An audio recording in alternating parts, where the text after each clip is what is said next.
Day 6 of the impeachment trial turns into a battle over financial records.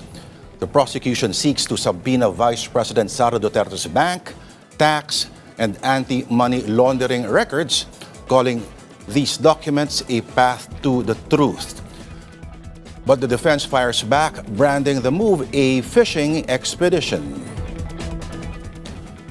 And as the United States widens its campaign against the International Criminal Court, pressuring its allies to reject the tribunal's authority over Americans, could the campaign weaken the ICC and affect high-profile cases already before the court, including that of the former Philippine President Rodrigo Duterte? Good evening, you're watching Political Beat. I am Lourdes de Vera. The Senate Impeachment Court has adjourned, and here is a recap of Day 6 of the Vice President's impeachment trial. The court will decide on Monday whether to grant subpoenas for the bank, tax, and AMLAC records of Duterte and her husband. Presiding Officer Chis Escudero said the senator judges would be needing more time to study the motions. Earlier, Prosecutor Chel Jokno argued that the records are needed to examine the unexplained wealth allegations. But defense lawyer Michael Poa called the requests a fishing expedition, saying that they are too broad and would violate due process. Meanwhile, the House prosecution withdrew its request to present 6 more witnesses for the grave threats article, saying their testimonies were no longer necessary. Defense lead counsel Sheila Sison then asked the prosecution to keep its manifestations on point and avoid making legal conclusions. The trial resumes Monday at 2 in the afternoon.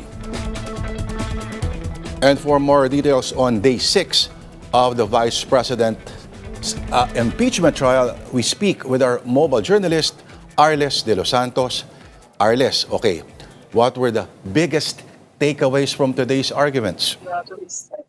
Lord, so far, kanina nga isinagawa ang oral argument sa pagitan ng prosekusyon at ng depensa bilang bahagi ng impeachment trial ni Vice President Sara Duterte. At tumayo para sa prosekusyon ang House Prosecutor na si Chel Jokno, kung saan hiniling niya nga sa Senate Impeachment Court na i-fully exercise daw nito ang kanyang kapangyarihan na itinatakda ng konstitusyon. Yan ay para mabuksan nga daw yung mga bank at tax records ni Vice President Sara Duterte, maging yung anti-money laundering reports kay VP Sara, maging sa asawa nito ni sa Attorney Manasseh Carpio.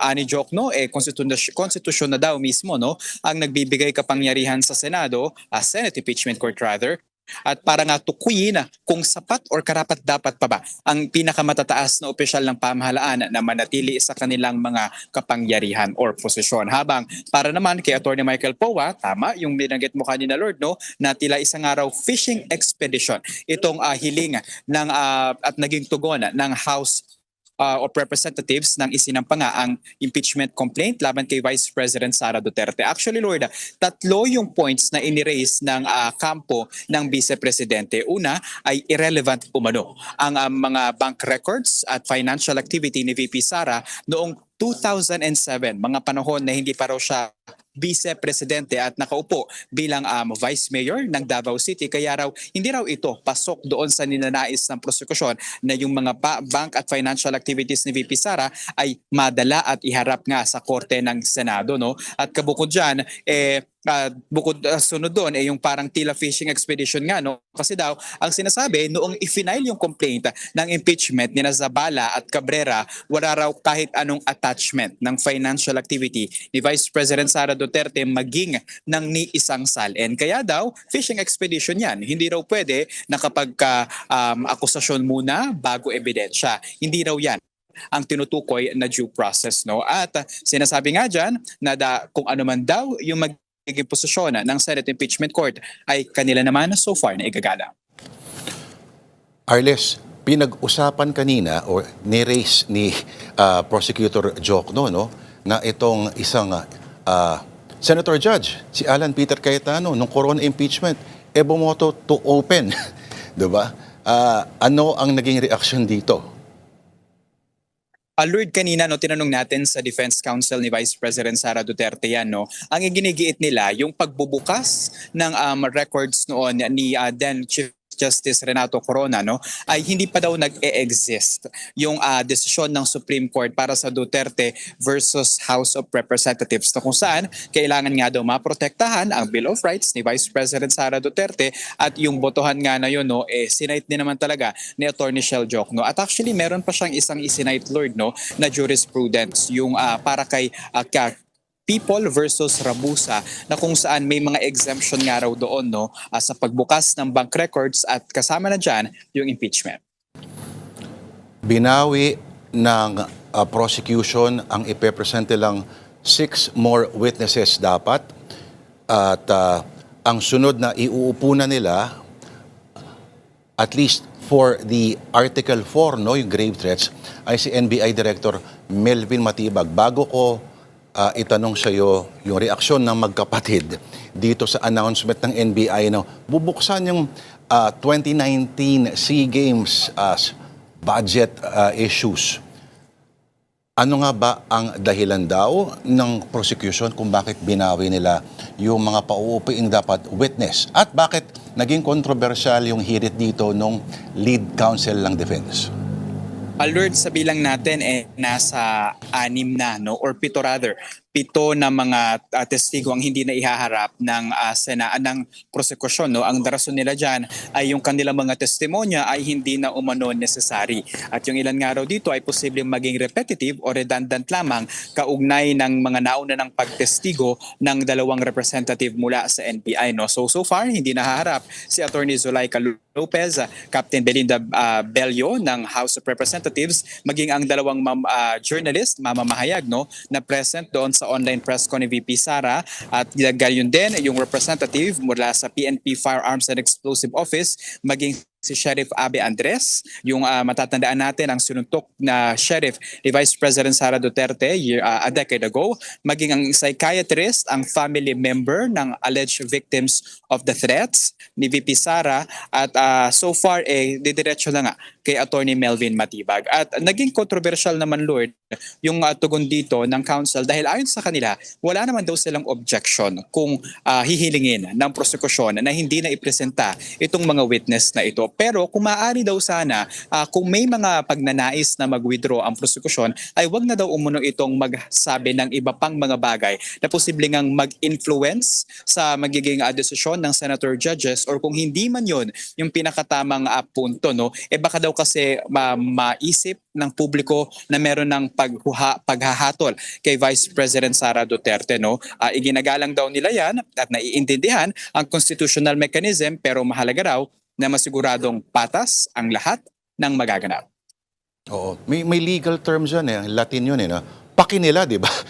Ba't hindi well, ang sabi nga ay dapat hinahayaan na lang, hindi raw sila, it is not up to them to say na naipresenta na namin ng matagumpay. Pero of course, bahagi yan ng estratehiya.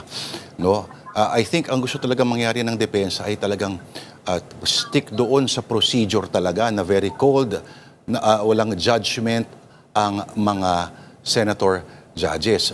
Pero mukhang na-i-argue at may hirit pa dyan ang senator judge na si Cayetano, at napasori at napamaybad itong si presiding officer Chis Escudero.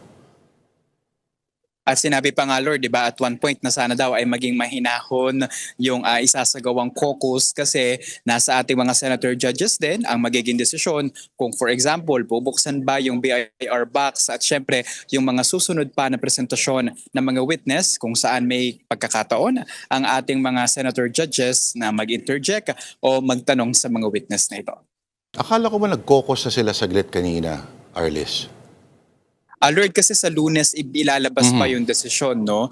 So inaasahan natin baka meron pa silang mga ibang diskusyon at consideration na isasagawa, no? Kasi we're expecting sana, ang oras nga natin mga 6 PM kanina tapos na itong botohan, no? Pero yun nga, nagkaroon na ng announcement ang presiding officer na si Chis Escudero na sa Lunes na ilalabas na desisyon. So, of course, itong caucus na to ay sila-sila lamang yan, no? Pero bakit yung kay Matibag ililipat siya ng Martes nga ba o Wednesday? Ang nahuli nating naaalala, Lord, ay Lunes.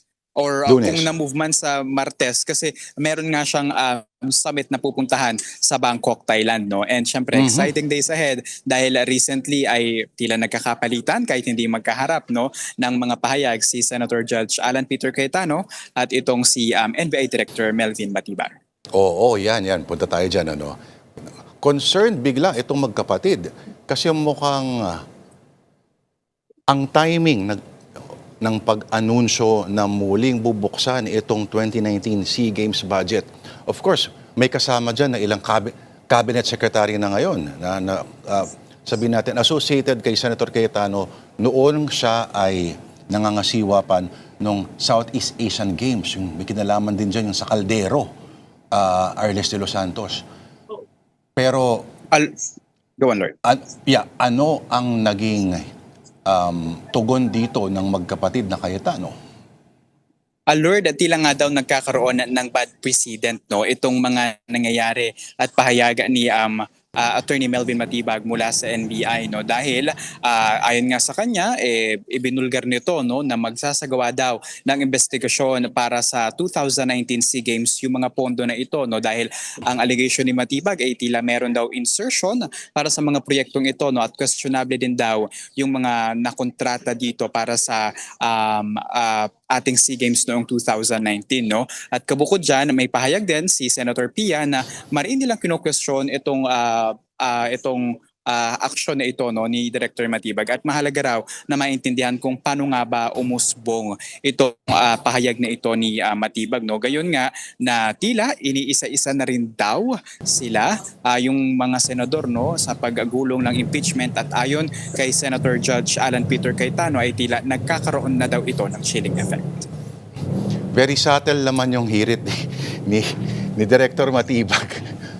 Okay, mukhang looking forward na sa susunod na article itong prosecution at nire-ready na nila at pinapasabi na ng mga witnesses for Article 1. Tell us about it, Arles. Lord, pagkatapos humalang ni Director Melvin Matibag ng NBI, no, ay didiretso na agad sa Article 1 ang Senate Impeachment Court, no, kung saan ay ipinatawag na rin or hiniling na rather ng prosekusyon na ipasabi na ang ilan sa kanilang mga testigo. Ayan ay sina Marivic Pareja mula sa House of Representatives Archives para i-authenticate ang records ng House hearings noong hearing ng patungkol sa confidential funds ni VP Sara Duterte. Yun din, sina Violeta Constantino, ang former Land Bank Shaw branch head, maging si Ninita Campuzano na dati namang bahagi ng Land Bank DepEd branch, no. So Lord, ang mangyayari dito inaasahan natin ay diretso transition na agad sila pagkatapos humarap ni Director Matibag. Though that can still change dahil sa ating observation parang 1 to 2 days per witnesses ang humaharap dito unless there will be other profounding question na posibleng itanong kay Director Melvin Matibag. At yung susunod na pag-uusapan, or if you remember it right, yung confidential funds, diba? Yung articles of impeachment for that na nagkakahalaga daw ng 612 billion pesos ang questionable at hindi pa rin umano napapaliwanag na pondong ginamit ng Office of the Vice President at Department of Education na kapwang pinamunuan ni Vice President Sara Duterte. Masaya ito, Arlis. Abangan natin yan. At yung isang bank manager, isang taga House of Representatives na humahawak sa records. At siguro mas... Okay, so kung medyo napatagal ng konti, ibig sabihin yung inalat na 11 days supposedly dun sa Article 4, sa pagbawi nitong mga witnesses mukhang makakabawi ba doon sa timeline na sabihin na natin ay medyo hindi nasunod, no? Dahil sa mga inordinate na lahaba, halimbawa, ng pagtutok ng parehong mga counsels dito sa mga witnesses na to. And we're just on witness number 2. Tama ba, Arles? Number 2 witness pa lang tayo, no? Tama, tama. Ano, number 2 witness, dapat number 3 witness si Attorney Zulaika Lopez, and number 4 si Captain Bello mula sa House of Representatives. Actually, Lord, as much as we want to question man yung length ng mga pagtatanong sa kanila, no, may kanya-kanya kang estratehiya kasi ang prosekusyon at ang depensa sa kanilang paglalatag ng mga ebidensya, maging ng kanilang mga cross-examination para sa mga witness na ito. No? And yung observation nga natin, nabanggit kanina, na tila averaging ng 2 days per witnesses, no, ang sumasalang dito sa pagulong ng impeachment trial ni Vice President Sara Duterte.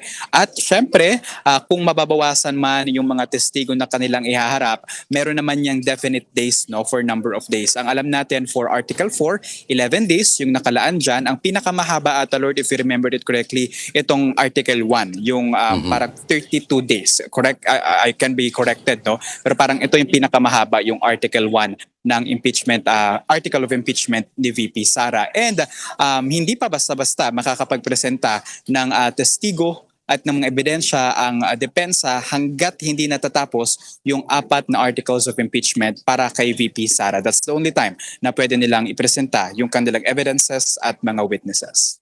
In short, makakapag-present sila mga Disyembre na ba, Arles? Nobyembre, Oktubre, mga ganyan, ano, late into the year na halos. Nakadepende yan, Lord, kasi sabi naman ng depensa no, kahapon nung tinanong natin ano ang kanilang reaksyon gayong nag-withdraw ng 2 witness ang Senado ngayon, ang prosekusyon no, na ngayon nga nasa 5 or 6 na ang 7 yung total number nito, no. Ayon sa depensa, kahit daw sila ay posible rin ano sa run ng impeachment trial na ito ay baka raw mag-withdraw din ng mga witness, no. Kasi valid naman daw yung point ni Attorney Lorna Capuna na baka maging redundant o repetitive na nga yung mga magiging testamento ng mga ito, no. And hindi lang naman yan limited daw sa prosekusyon na pwedeng gawin. At yun yung dahilan kung bakit umabot nga sa 102 combined witnesses for prosecution and defense yung mga witnesses dahil ang gusto nila mailista na muna lahat ng mga pangalan na posibleng ang maipatawag ng korte dahil mahihirapan sila na ipresenta ang mga personalidad na ito kung hindi sila nakasama sa pre-trial order ng impeachment trial. On that note, wala nang ibang pwedeng gawin, Arles, kundi batiin ka ng happy weekend in terms of the impeachment calendar. Maraming salamat sa iyo. Ang ating mojo sa Senado, Arles de los Santos. Do stick around. More developments ahead here on Political Beat.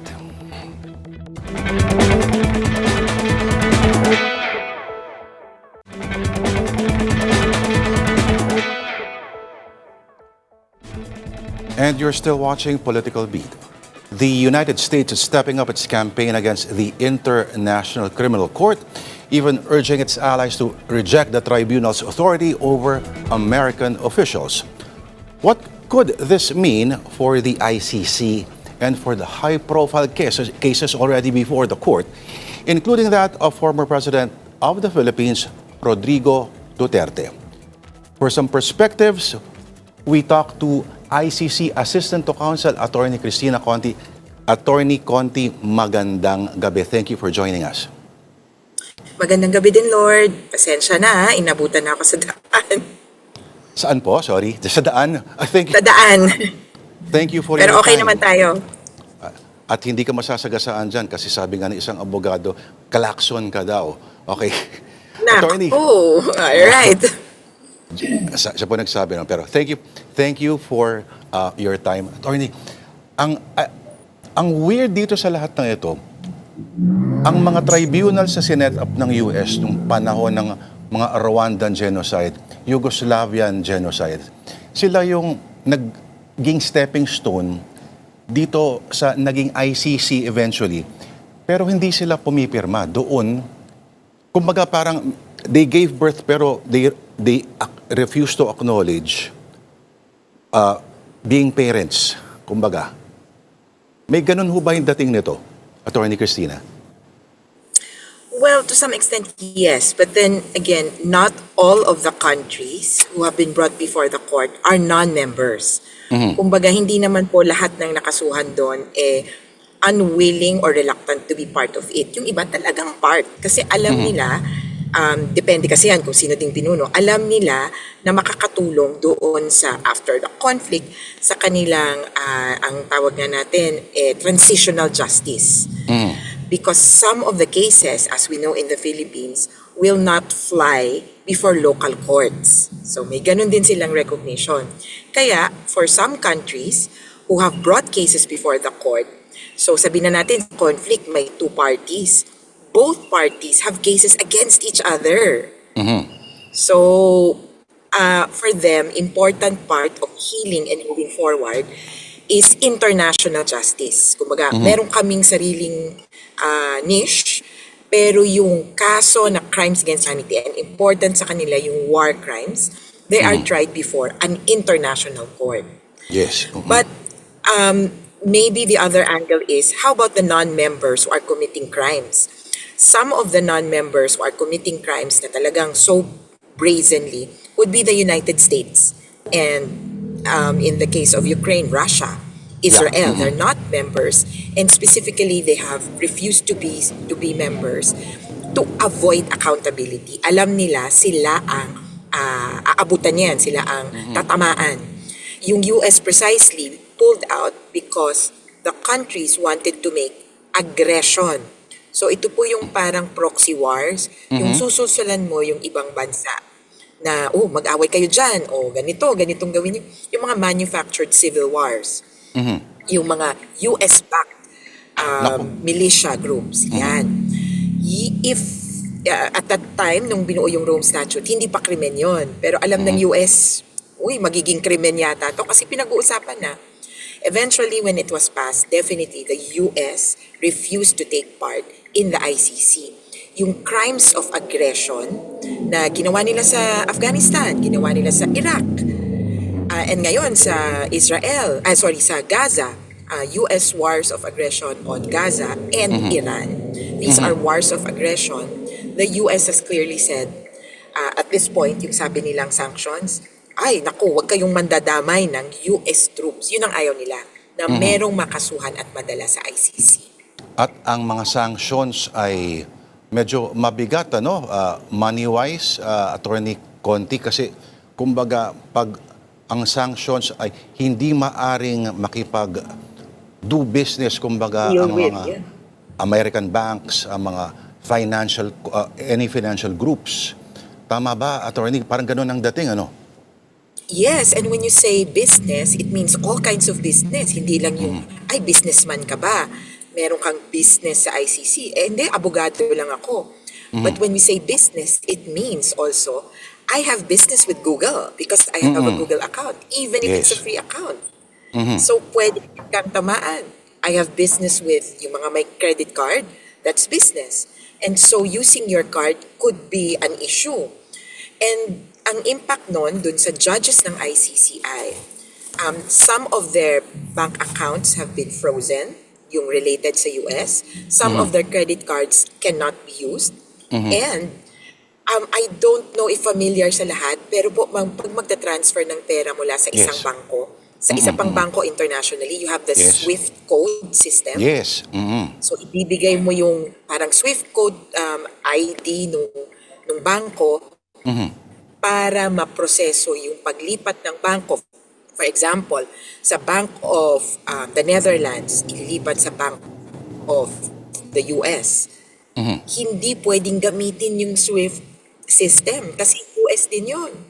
Pero yung kumbaga, visual or yung pinakadama mo agad is really yung online transactions. If your credit cards don't work, your Gmail doesn't work, your Microsoft Outlook does not work, your Apple phone does not work, talagang limited ang iyong magagawa. Ang dami palang ibig sabihin ng business, Attorney Conti. Sinasabi naman ng isang... The other side, it's business and visa.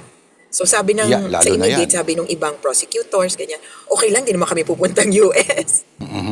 Pero yung business aspect, yung pala yung mas malawakan.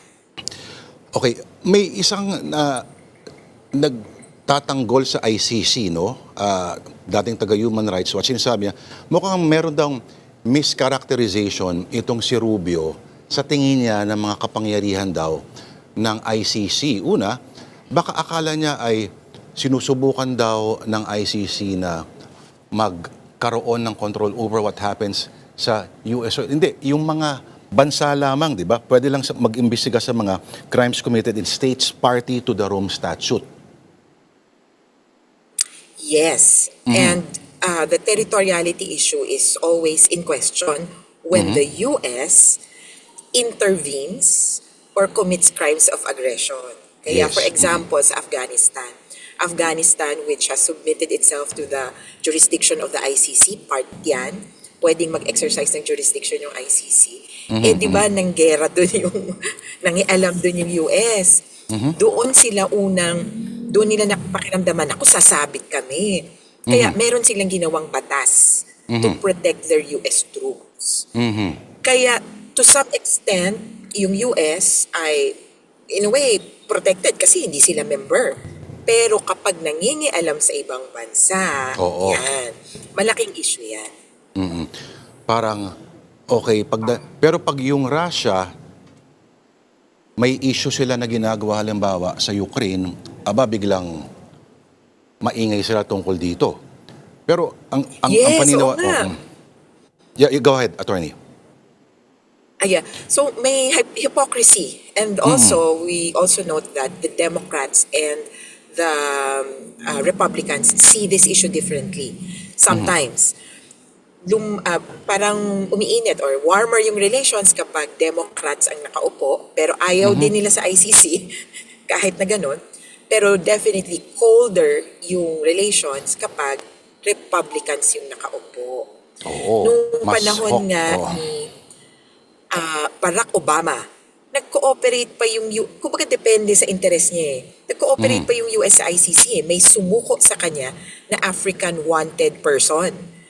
Sumuko sa kanya, tapos yung US, kasi nandun sila, sabi ng US, sige, ito turn over ka namin sa ICC. That's what they did.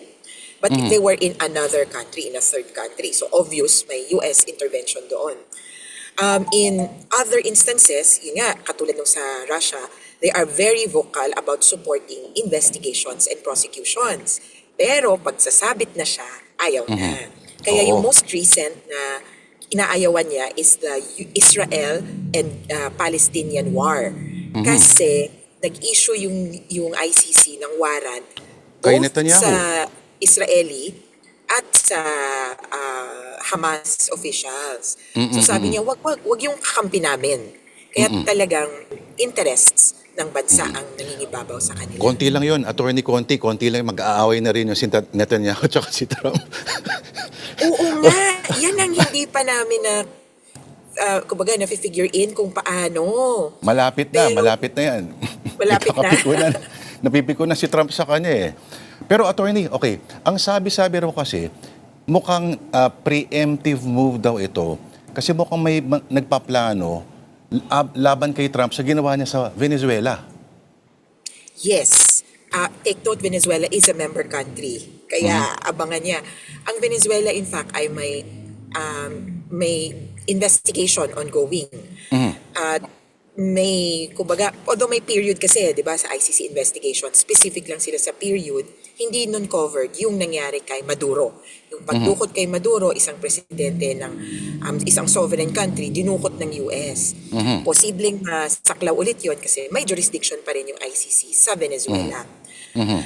Maaari talagang masilip yung US sa dinami-dami niyang mga ginagawa. Kaya sa punto ngayon, hindi mo masasabing ito ay rest back para dito. Parang ganon. Kasi ang dami lang talaga niyang kasalanan, hindi mo na alam kung sino magrereklamo talaga sa niya. Ang importante, merong mairereklamo sa US.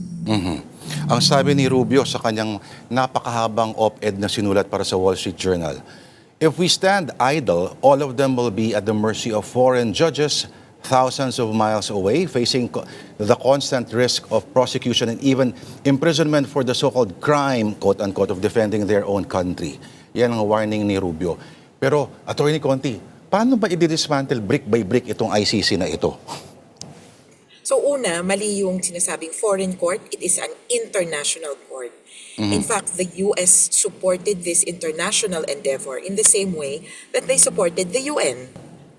Parang ganon, Okay. kasi magkakasama tayong lahat. Ang hindi nila matanggap ay parang pulis pangkalawakan, pero kapag kanila na ang masasangkalan or masasaktan, ayaw na nila. Hindi naman pwedeng ganon.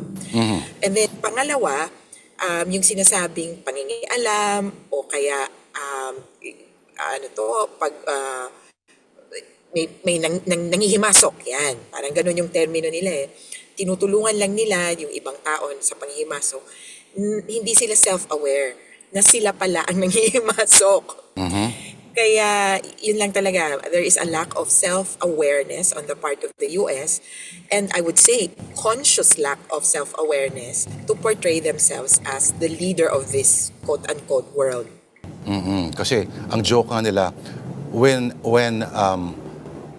Iraq invaded Kuwait, nobody called Belgium or nobody even rang the Netherlands, but they called the US. Parang ganun. The world's policeman. The world's policeman nga daw. Ay, nawala si Attorney Conti pala. Nako. All right.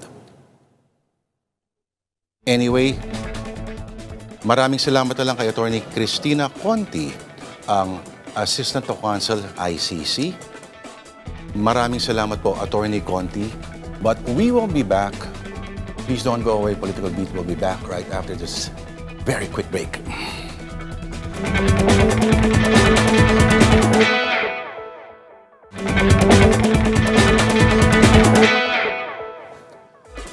And we are back. The impeachment trial of the Vice President has entered a critical stage as both prosecution and defense continue to clash over procedure, evidence, and the rules that would be important in shaping the case. But has the proceedings become too focused on legal technicalities at the expense of its constitutional purpose? Joining us tonight to help us make sense of everything is Attorney Jen Reyes, constitutional law professor and constitutional law book author. Attorney Jen, thank you for your time. The pleasure is mine, Sir Napapanood lang kita sa Lord. TV, Attorney Jen eh.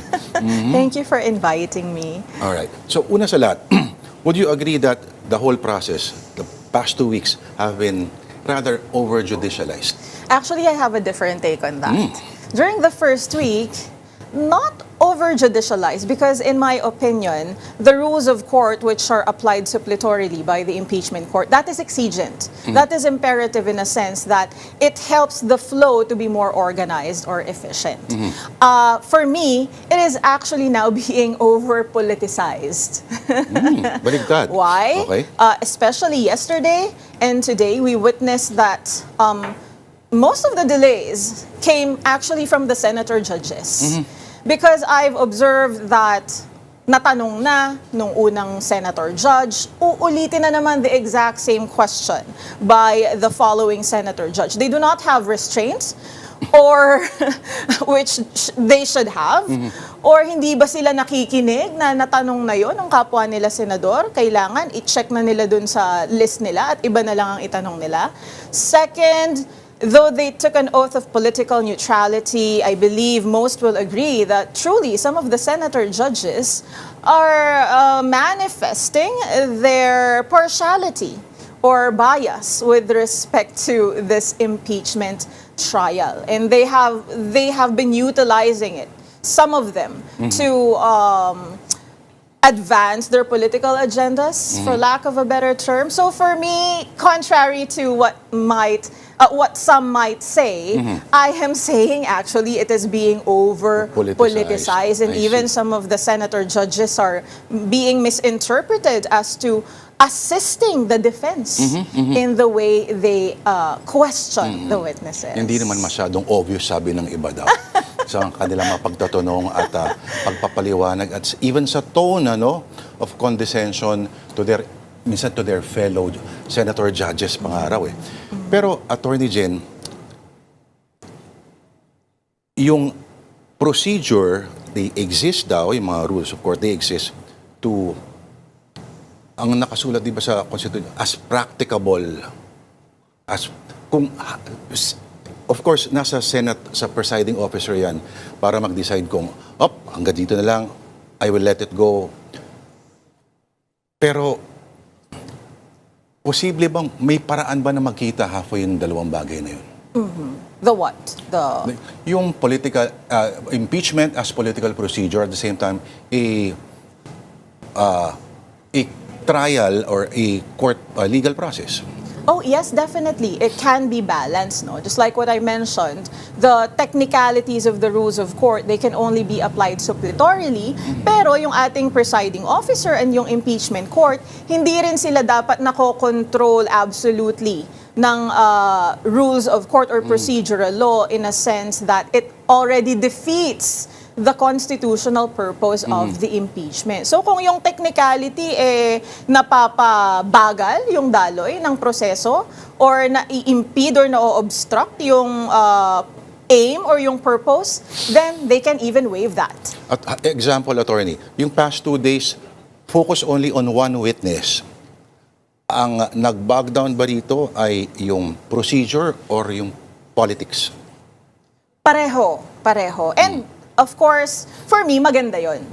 Because in the presentation of evidence and in the conducting of direct examination or cross-examination of the witnesses, kailangan talagang mailahad yon sa mga tao. That's why helpful yung rules of court doon and yung Senate rules on impeachment. And of course, since it is a sui generis proceeding, we cannot deny that it is also quite political.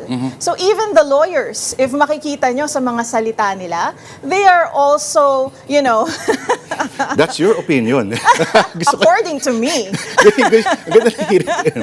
According to According to me, nakikita natin na marunong din sila because alam nila na nanonood yung mga tao. So alam nila kung dapat tumimo din sa emosyon ng mga Pilipino yung sinasabi nila. May observation na aware dyan ng prosecution, kaya minsan alam nila that hindi lang sa mga sa jury, which is senators, address yung sinasabi nila, kundi sa mas malaking audience out there. At the same time, may observation din na ang defense daw ay masyadong nakatutok sa legal. Would you agree? Yes. And to be fair, I've said this before, napakahirap din kasi ng responsibility ng defense, especially regarding this first article, or Article 4 rather, the alleged threats. How can you refute the fact that a video exists, that the said alleged threats were truly uttered by the Vice President? So, naiintindihan ko rin naman na yun na lang talaga actually yung pwede nilang ibangga, the technicalities, the typographic errors, the discrepancies on the dates. However, it's not working. It's not working. But then again, hindi rin naman nila kasalanan dahil nga napakahirap, lalo na sa aming mga abogado din, na ipagtanggol ang isang kliyente na siya mismo ang nag-provide ng evidence against himself or herself. Malaking factor ba, Atty., yung walang blanket denial? Walang? Yung walang denial so far. Oh, yes. Yes. Because though the defense counsel, Attorney Vinluan, stated that in their answer, they specifically denied that VP Duterte contracted an assassin. However, in legal parlance, when you say specific denial, it's not enough na sabihin mo lang yung word na we are specifically denying. Kailangan nakalagay doon sa pleading mo or answer, we specifically deny this and ito ang mga dahilan kung bakit. Dahil, for example, hindi talaga ito nangyari. For example, ito ang ebidensya to justify the same. But in their answer, paragraph 3 and paragraph 197 that they cited, that is not a specific denial. I see. Tapos, wala namang sinabing assassin, di ba? Sinabi gano'n. Tapos, hindi sinabing assassin. So ano to? Investment banker na rarakit lang para pumatay ng tao, gano'n? Or wala naman daw talaga dokumento na, wala namang magno-notarize na I hereby accept the services of nangyayang, di ba? So, Yeah. mukhang ito, you let go at mukhang pupuntos dito sa article na to, at least yung prosecution. Would you say?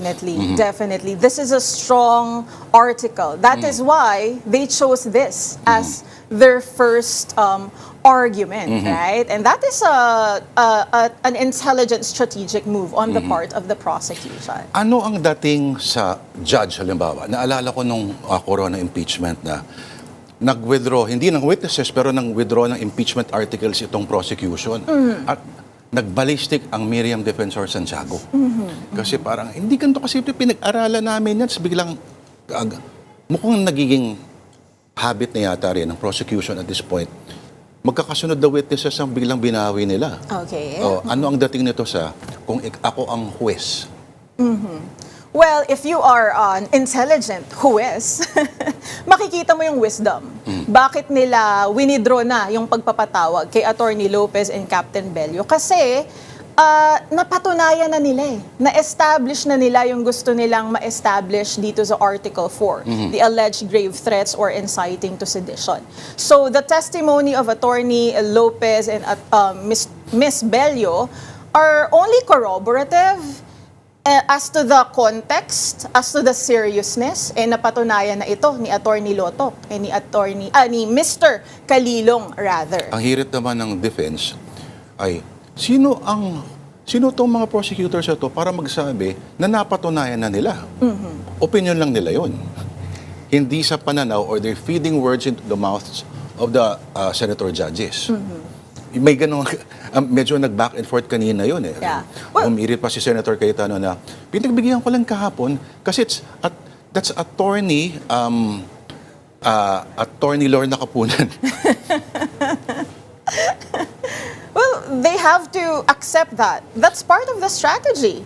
Then maybe they will also use that and then just, say that bakit pinagbigyan nyo yung kabila? O di pagbigyan nyo din kami. Right? So that is part of the strategy of the lawyers. And that is acceptable. So far, if you were to score Senator Cayetano as presiding officer, 1 to 10, 10 being the highest, what grade would you give? Escudero, you mean? Escudero yes. pala, sorry. A 1 to 10, I would give him an 8. An 8, yes. Okay. Si Senate President Win as flower vase. Sabi, na-joke nila yun, parang flower vase sa Senator Win. Dapat daw, nagsasalita naman siya every now and then. Okay, sa grave threats, maraming nagulat na hindi mo pala kailangang patunayan na yung simpleng pag-utter lang ng mga words na yun ay sapat na. Pero again, ang sukatan, dahil hindi naman ito criminal trial, kung mapapatunayan nila na kung ito ba ay aabot sa level na ma-consider mong impeachable offense. Okay. Ngayon, in dropping the witnesses, mukhang confident na ang prosecution. Pero kung pupunta doon sa susunod na article, mga bank accounts ito, attorney, kung dito nga lang, specifically, medyo quote-unquote sexy pa siya na issue kasi may video, may threats. Ito mukhang sa mga numero, mukhang marami raw mag-out-of-body experience dito, Attorney Jen. Well, this next article, the alleged misuse of confidential funds, I believe this is also a strong argument by the prosecution because they have, this initial findings na kung mapapatunayan, 'di ba, na hindi talaga sa mga totoong benepisyaryo at sa totoong or tamang paraan na what do you call this? Na gamit itong mga public funds na ito, even if they are confidential funds, then how can the defense refute that? So the defense must level up in a sense na dito sila maging very OC doon sa mga dokumento. Kasi labanan na to ng mga dokumento. Yan ang kinakatakutan ng marami. Yun na yun. Oo. Kasi dito sa video, wala Wala silang dito, ninitpick. Pero dun sa mga dokumento, yan, pakita nila yung galing nila sa pag-ninitpick ng mga dokumento. Maraming pumuri, Attorney Jen, sa mukhang nagbago ng strategy midway ang defense na hanapan nyo ng butas yung mga pinapakita ng prosecution as much as possible. No?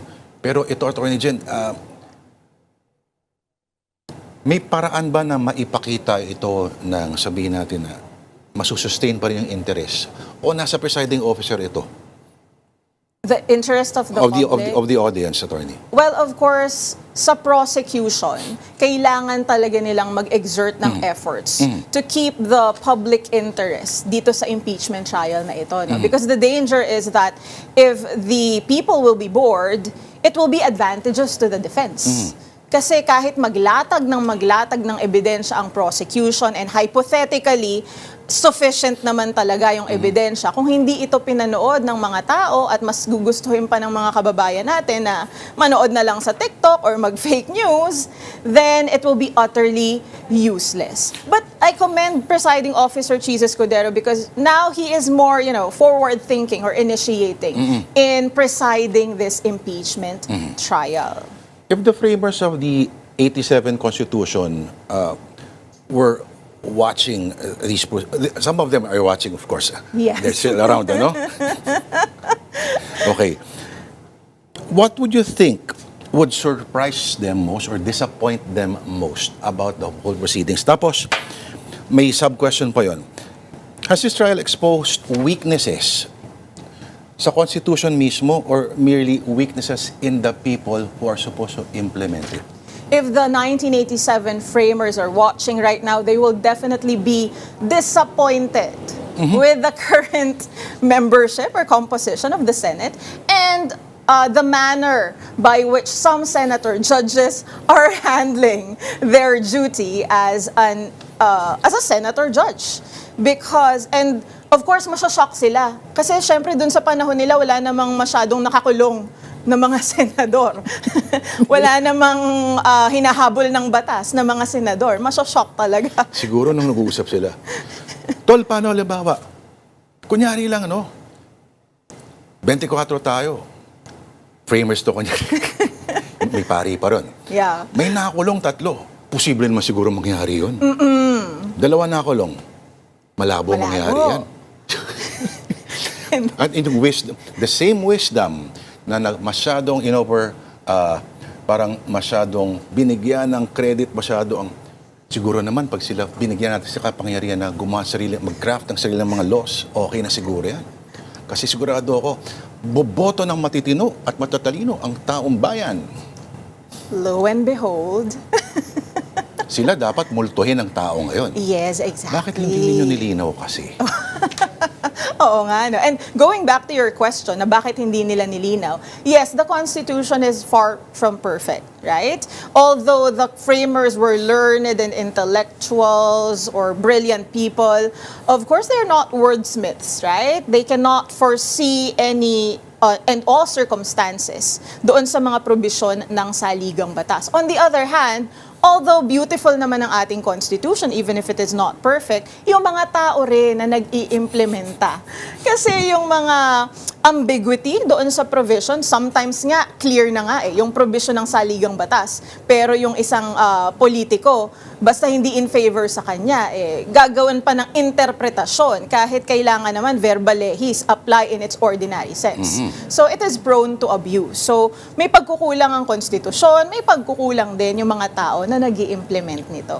Nako, alam mo, inisip ko parang, pag tinanong pa kita, if you were given the opportunity to amend some parts of the Constitution, masasagot mo ba in a short moment? Oh yes, Sige nga. definitely. Unang-una kong babaguhin, the judicial independence.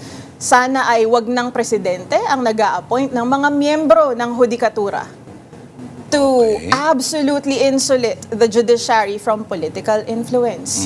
Pangalawa, yung mga two-thirds na yan ng mga members of Linawin na House dapat. or Oo. Senate, sabihin na nila explicitly kung all the members of the Senate who are actually functioning and within the coercive power of the House para wala ng gulo.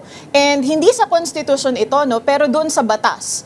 Ako, para sa akin, kung ang isang public official ay na-convict by final judgment, dapat ay hindi siya qualified sa pardon ng presidente para hindi na siya makatakbong muli.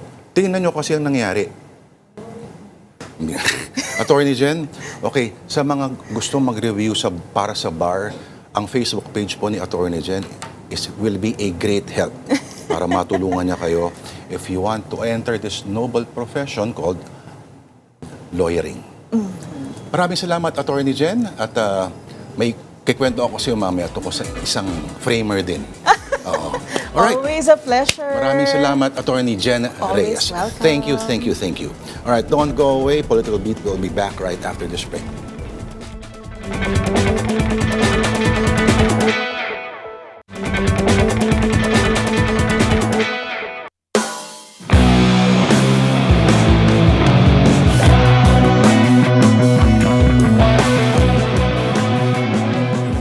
There is an old irony in international politics. Every nation dreams of a world governed by rules, provided it gets to write the rule book. The ICC, or the International Criminal Court, was born from the most brutal chapters of the 20th century with a simple but almost naive proposition that some crimes are so grave that no border, no flag, and no office should place their authors beyond justice. It was an ambitious experiment, imperfect from the beginning, but ambitious nonetheless. The United States has never fully embraced that experiment. America, under Trump, has never pretended to be stewards of international charity and brotherhood. From the passage of the Hague Invasion Act in 2002, to sanctions, to visa restrictions, and political pressure directed at the court under different administrations, Washington has repeatedly sought to limit the ICC whenever American interests are threatened. The irony is that the U.S. had a major role in the tribunals for Rwanda and the former Yugoslavia that became intellectual and legal stepping stones toward a permanent international criminal court. The Clinton administration participated actively in the 1998 Rome Conference that drafted the Rome Statute. However, the U.S. delegation insisted on protections against what they feared could be politically motivated prosecutions of American soldiers and officials. Now, the argument is familiar. The court infringes on sovereignty, lacks democratic accountability, and risks becoming an instrument of politicized prosecutions. These are not frivolous criticisms. The ICC has often stumbled, moved unevenly, and often been accused of selective justice. Just ask the DDS faithful. But there is a profound difference between reforming and dismantling. It is the difference between a screwdriver and a bulldozer. One acknowledges flaws while preserving the principle. The other abandons the principle because it has become inconvenient. If the world's most powerful democracy insists that international justice applies only to others, then it becomes increasingly difficult to persuade weaker states that they, too, must submit to rules not of their choosing. Power has often preferred immunity over accountability. That is hardly new. What is new is how openly the etiquette of international law is being replaced by the raw language of strategic interest. If the ICC ultimately fails, it may not be because it was too ambitious, too bureaucratic, or too slow. It may fail because the countries best positioned to defend the idea that no one is above the law decided that, in the end, some simply are. And that's the word of the Lord for tonight. And this has been the Political Beat for this Wednesday, 15th of July. I am Lord De Vera. You deserve a good drink.